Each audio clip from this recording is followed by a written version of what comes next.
Hello student, আসসালামু আলাইকুম। আজকের ক্লাসে আমরা পড়ব যে পরমাণুর যে সাংগঠনিক কণিকা আছে সেই কণিকাগুলো সম্পর্কে। দেখো, সাংগঠনিক কণিকাও যা, মূল কণিকাও তা। তাহলে আমাদের প্রথমত জানতে হবে যে মূল কণিকা কাকে বলে। ঠিক আছে, তাহলে দেখো এখানে আমি লিখে নিছি যে কোনো পরমাণুতে যে সকল পরমাণু যে সকল কণিকা দিয়ে গঠিত হয় তাকে মূল কণিকা বা সাংগঠনিক কণিকা বলে। ঠিক আছে, কোনো একটা পরমাণু যে সকল কণিকা নিয়ে গঠিত হয় তাকে মূল কণিকা বা সাংগঠনিক কণিকা বলে।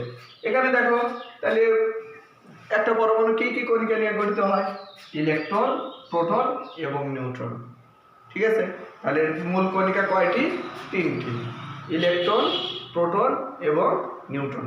দেখো এখানে আবার একটু কথা আছে যে একটা মৌলের বা একটা পরমাণুর প্রোটন এবং নিউট্রন থাকে কিন্তু পরমাণুর কেন্দ্রে, আর ইলেকট্রন থাকে হচ্ছে বাইরে কক্ষপথে। দেখো তাহলে এখানে আমাদের এই যে বাইরে যে আছে এগুলো হচ্ছে ইলেকট্রন। ঠিক আছে, এটা হচ্ছে ইলেকট্রন, আর এইখানে ভিতরে প্রোটন এবং নিউট্রন থাকে, মানে পরমাণুর কেন্দ্রে এখানে প্রোটন এবং নিউট্রন থাকবে, প্রোটন ও নিউট্রন থাকবে। ঠিক আছে, তাহলে আশা করি বুঝতে পারছো যে একটা পরমাণুর কেন্দ্রে কারা থাকে এবং বাইরে কারা থাকে। তাহলে বাইরে থাকে কারা? ইলেকট্রন, আর ভিতরে থাকে কে? প্রোটন ও নিউট্রন। তাহলে দেখো এখানে আমাদের ইলেকট্রন সম্বন্ধে আবার আলাদা আলাদাভাবে জানতে হবে যে ইলেকট্রনের ভর কত, ইলেকট্রনকে কি দিয়ে প্রকাশ করা হয়, তার আধান কত, আপেক্ষিক আধান কত, আপেক্ষিক ভর কত, সেই ইলেকট্রনের তুলনায় কত গুণ ভারী নাকি কম, মানে এইগুলো আমাদের জানতে হবে। তাহলে দেখো আমরা এখানে লিখে নিছি যে ইলেকট্রন, আমরা ধারাবাহিকভাবে আলোচনা করব ইলেকট্রন। দেখো ইলেকট্রন হচ্ছে পরমাণুর মূল কণিকা যার চার্জ হচ্ছে নেগেটিভ বা ঋণাত্মক। ঠিক আছে, একটা পরমাণুর ইলেকট্রন হচ্ছে মূল কণিকা। দেখো মূল কণিকা কয়টা? তিনটা, ইলেকট্রন, প্রোটন, নিউট্রন, তার ভিতরে ইলেকট্রন একটা। এটা বলতেছে যে ইলেকট্রন হচ্ছে একটা পরমাণুর মূল কণিকা যার চার্জ হচ্ছে নেগেটিভ বা ঋণাত্মক। এর আধানের পরিমাণ কত? যেহেতু যার চার্জ অবশ্যই তার একটা আধান থাকবে, তাই না? নাহলে তো আমি চার্জের কথা উল্লেখই করতাম না। তাহলে এই যে ঋণাত্মক, ঠিক আছে, কিন্তু এই আধানের পরিমাণটা কত হবে? -1.6 × 10⁻⁹। আচ্ছা, এই ইলেকট্রন, দেখো ইলেকট্রন তৈরি হয় হচ্ছে ই দিয়ে, মানে লিখতে গেলে ইংরেজি অ্যালফাবেট আমাদের ই দিয়ে শুরু হয়। এই কারণে ছোট হাতের ই দিয়ে আমাদের ইলেকট্রনকে প্রকাশ করা হয়। ছোট হাতের এই যে একে ই দিয়ে প্রকাশ করা হয়। যার ভর কত? আচ্ছা, ইলেকট্রনের একটা নির্দিষ্ট ভর আছে, যার ভর কত হবে? 9.11 × 10⁻11 কেজি, সরি 10⁻28 কেজি। ঠিক আছে, 9.11 × 10⁻28 কেজি। দেখো তারপরে, আচ্ছা সরি, এটা কেজি নাকি গ্রাম হবে একটা আমি একটু দেখে নিই।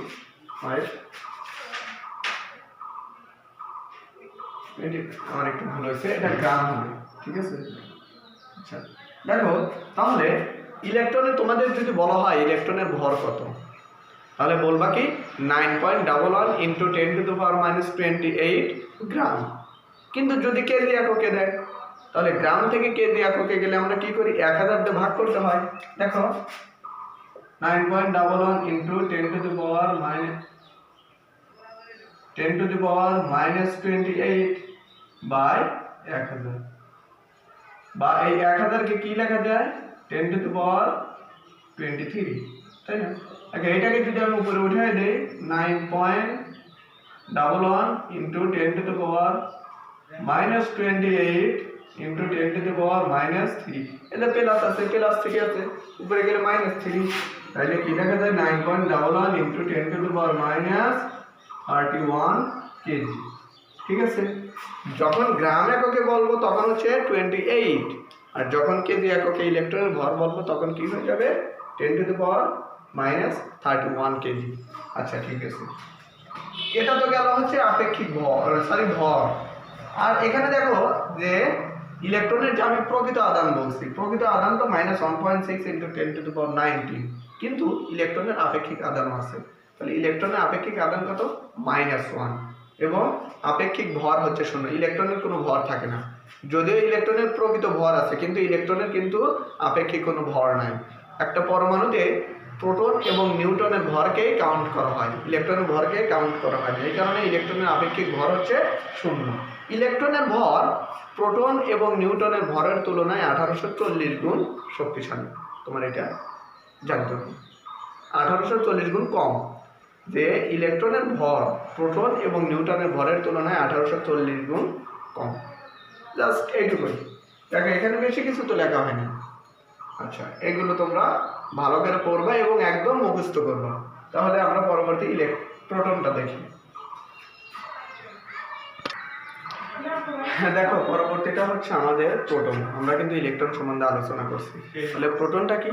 প্রোটনটা হচ্ছে, দেখো এখানে আমি লিখে নিছি যে পরমাণুর মূল কণিকা যার চার্জ হচ্ছে ধনাত্মক বা পজিটিভ।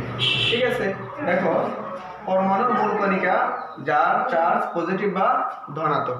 দেখো ইলেকট্রনও কিন্তু মূল কণিকা ছিল, 3টাতে মূল কণিকা আছে, তার মধ্যে ইলেকট্রনও আছে, প্রোটনও আছে। তার মানে এটা আমরা বলতে পারি যে প্রোটনও একটা মূল কণিকা যার চার্জ হচ্ছে পজিটিভ বা ধনাত্মক। দেখো এই যে যার চার্জকে কিন্তু আদান বলা হয়। এই আদানের পরিমাণ কত? দেখো প্লাস 1.6 × 10⁻⁻19 কুলম্ব। আমাদের কিন্তু ওই যে চার্জ ইলেকট্রন আর প্রোটনের চার্জ কিন্তু একই হবে, কিন্তু একটা ধনাত্মক একটা ঋণাত্মক। এই কারণে দেখো ইলেকট্রনের চার্জটা ছিল -1.6 × 10⁻19 কুলম্ব, আর এখানে প্রোটনেরটা হবে যে +1.6 × 10⁻19 কুলম্ব। আচ্ছা তুমি বলো তো দেখি যে প্রোটনকে কি দিয়ে প্রকাশ করা হয়? আচ্ছা, প্রোটনের ভর কত? প্রোটনের ভর ইলেকট্রন প্রোটন এটা হচ্ছে না, ভর প্রোটনের ভর 1.673 × 10⁻24 গ্রাম। আচ্ছা, ভেরি গুড। দেখো যা প্রোটনের ভর কত? এখানে প্রোটনের একটা প্রকৃত ভর আছে। প্রোটনের ভর হচ্ছে 1.67 × 10⁻24 গ্রাম। এবং আপেক্ষিক আদানের পরিমাণ কত? সরি, এখানে দেখো আদান হয়ে গেছে। আপেক্ষিক আদান হচ্ছে +1 এবং আপেক্ষিক ভর শুধু 1 ধরা হয়। এখানে আপেক্ষিক আদান +1, আপেক্ষিক আদানটা +1 এবং আপেক্ষিক ভর 1 ধরা হয়। আমার ছিল এই প্রোটনের কাজ। তাহলে দেখো আমরা আবার 1 মিনিটে বলে দেই। প্রোটন হচ্ছে পদার্থের মূল কণিকা যার চার্জ হচ্ছে পজিটিভ। আচ্ছা, এই যে চার্জ পজিটিভ, এই চার্জের পরিমাণ হচ্ছে +1.6 × 10⁻19 কুলম্ব এবং একে পি দিয়ে প্রকাশ করা হয়, ছোট হাতের পি দিয়ে প্রকাশ করা হয়। প্রোটনের ভর হচ্ছে 1.67 × 10⁻24 গ্রাম এবং এর আপেক্ষিক আদান হচ্ছে 1 এবং আপেক্ষিক চার্জ হচ্ছে +1। দেখো এখানে এটাই লেখা ছিল। তোমরা এই আমি যেইভাবে বললাম তোমরাও এইভাবে মুখস্থ করবা। ঠিক আছে, তাহলে এখন আমরা নিউটন সম্বন্ধে আলোচনা করি।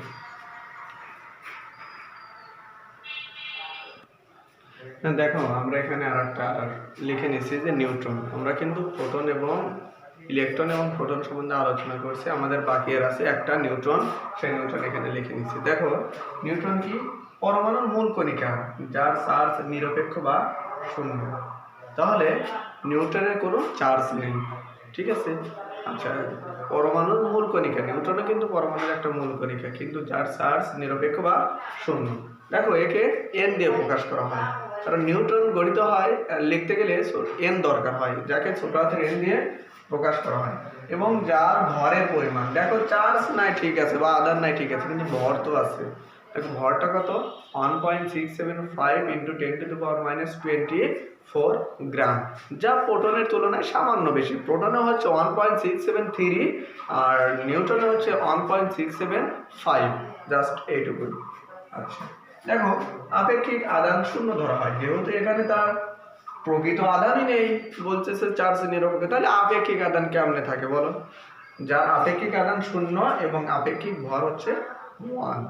আমাদের এই ছিল ইলেকট্রন, প্রোটন এবং নিউটন নিয়ে আলোচনা। আর পরবর্তী আলোচনাটা আমাদের হচ্ছে যে পারমাণবিক সংখ্যা এবং ভর সংখ্যা নিয়ে। ঠিক আছে, তাহলে পারমাণবিক সংখ্যা এবং ভর সংখ্যা সম্বন্ধে আলোচনা করি।